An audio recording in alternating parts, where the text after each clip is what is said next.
یہ 3 مرتبہ ہاتھ دھونے کا، منہ دھونے کا، کونیوں سمیت بازوؤں کا دھونا، پاؤں کا 3 مرتبہ دھونا، یہ سب بلا وجہ نہیں ہے۔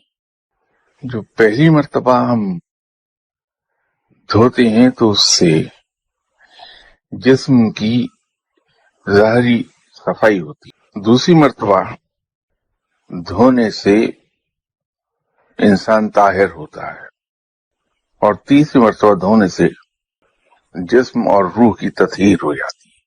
صفائی، پاکیزگی اور تطہیر، یہ 3 اس کے درجے ہیں، اس لیے 3 مرتبہ دھویا جاتا ہے۔